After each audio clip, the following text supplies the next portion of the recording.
Hello, everybody. It is Professor Rocco, your boy here, coming at you again with our humble friend, the Skink, because we had some comments there in the comment section. That's where the comments are. Yeah, follow me here.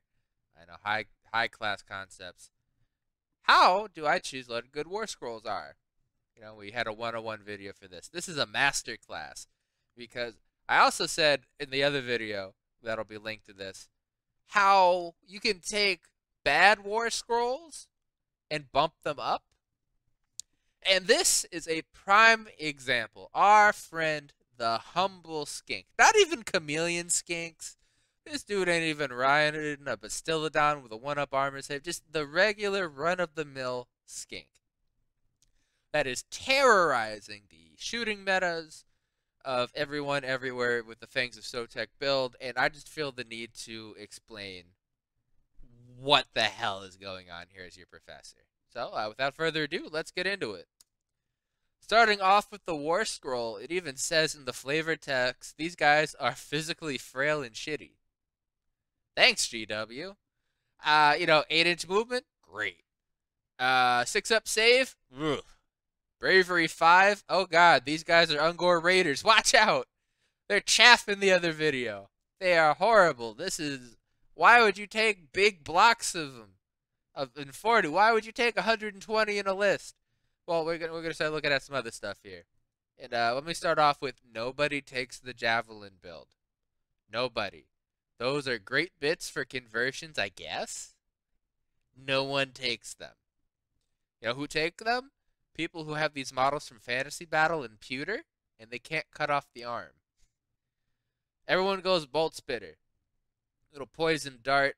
But then you look at this, you're like, why the hell does everyone go the Bolt Spitter? It wounds worse. It's got a longer range, but it is objectively the worst weapon. And then if you take the Bolt Spitter, you could also take a dagger and a shield to make you a 5-up save. Yay. Or a Moonstone Club. And there are people who take the club and the Bolt Spitter. And they're like, yeah, keep me on a 6-up save. Because you know what? They're going to die anyway. And you're like, okay, cool. It's got an alpha. Maybe it's not even an extra shooting attack. It's an extra melee attack. Okay. Why do people take such an objectively shitty war scroll? Well, we're going to look at that ability there. That +1 to attacks for the weapons used. That's shooting or melee. While there's 15 or more of these guys. So you're like, alright. So you tell, like, Ungor Raiders got something where they're re-rolling hit rolls if there's 40 of them, but they still all die. You're like, alright, cool, that's great. Maybe throw the Star Buckler, maybe the club. People look at this like, yeah, I don't see it. I don't get it. You just bring in 120 skinks, bro. Like, Croak's the scary part. You're not even bringing salamanders, man. What are you worried about? It's coming. So, these are the Fangs of Sotek abilities here, and command traits and artifacts, and this. Alright. First things first. First battle round, extra 3-inch movement. Alright, so our 3-up skinks, our 8-inch move skinks are going to be 8, 9, 10, 11, count on my fingers, 11 inches. They're fast. 16-inch shooting, all of a sudden we got a 27-inch threat range of a bajillion garbage attacks. But hey, you know what? Even a broken clock's right twice a day, maybe somebody will hit something cool. Then you're like, oh shit, parting shot. So it's a command ability, use it from one of your heroes wholly within 18 inches. You put Croak in the middle of the damn thing on his big old bait. You have a freaking Stegodon chief. Big ass dinosaur bigger than my phone out there radiating this 18-inch aura. You're like, oh, okay. And it's also chameleon skinks get the ability to shoot. So this is, it shoots, this is at the end of the enemy charge phase. So everyone's already come in, and as long as you have opponents within range of your skinks, this got FAQ'd. But we're just going with the ability here, work with me. So this got FAQ'd, so you have to shoot whoever you're in combat with.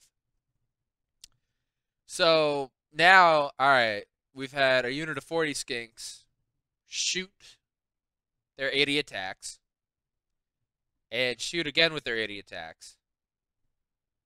And you're like, damn, Alright, that is 160 attacks. Alright, math is looking great. And then on a 4-up, they freaking get to leave! Hey, you know, first battle round, here's the other thing.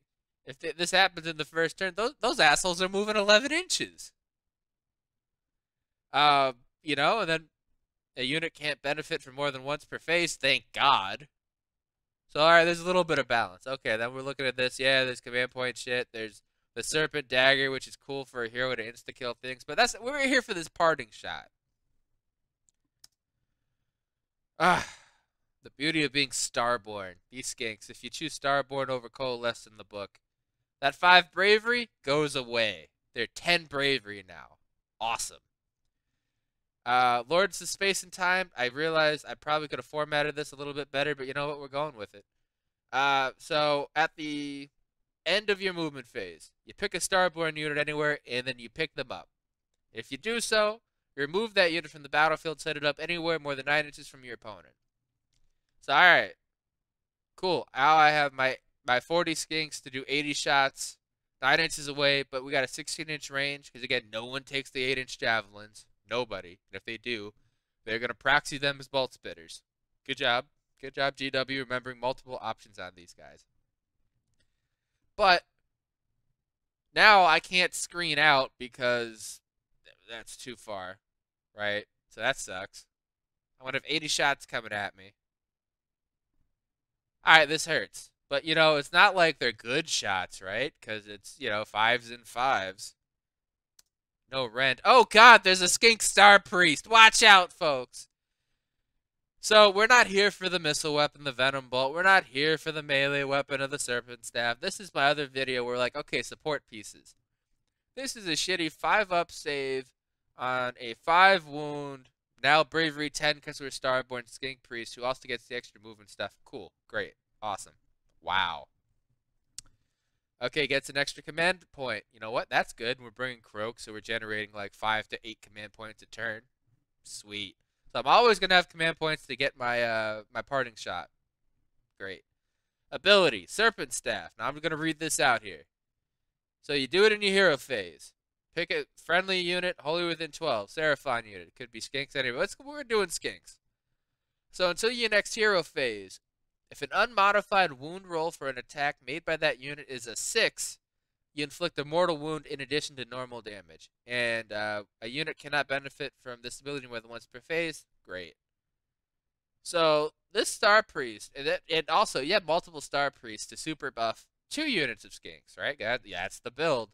You get 2 of these guys, Croak, the hero to buff Croak, and maybe 2 of this next hero we'll talk about as a surprise in a little bit.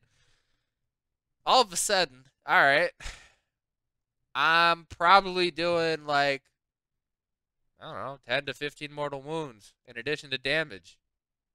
We have 120 skinks doing all this. All of a sudden, our 10 to 15 becomes 20 to 30. And then if we have a third unit, and then we throw in some salamanders, plus the Croak spells.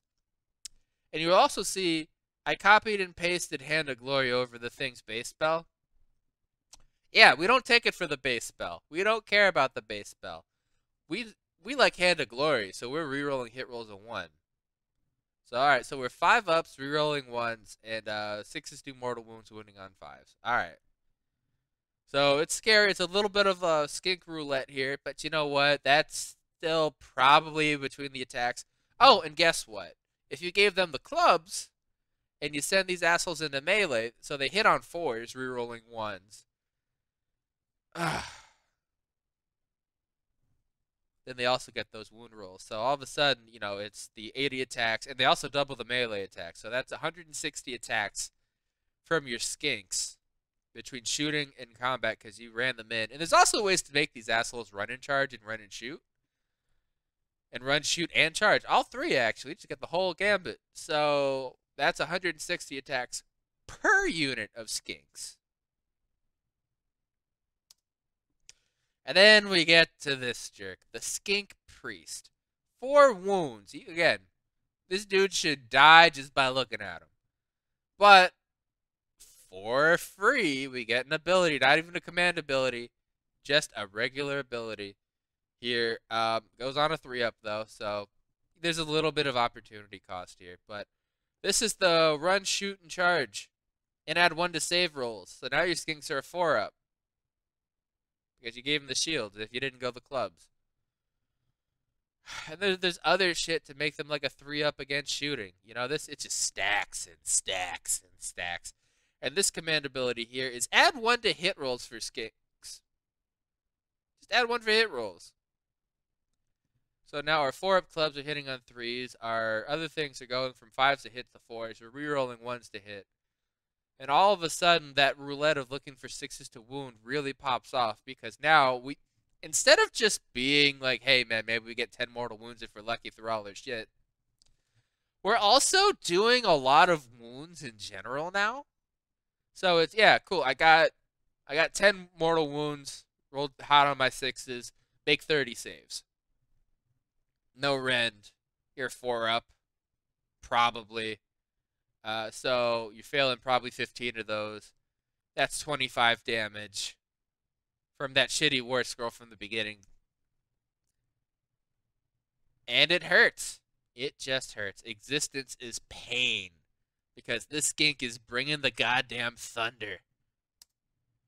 So now we're going to do a little class participation here. Hear me out here. So what are some units in your army that just aren't respected? Like our humble friend, the Skink. And with that, folks, as your professor, thank you for coming to class. And we'll see you next video. And until then, class dismissed.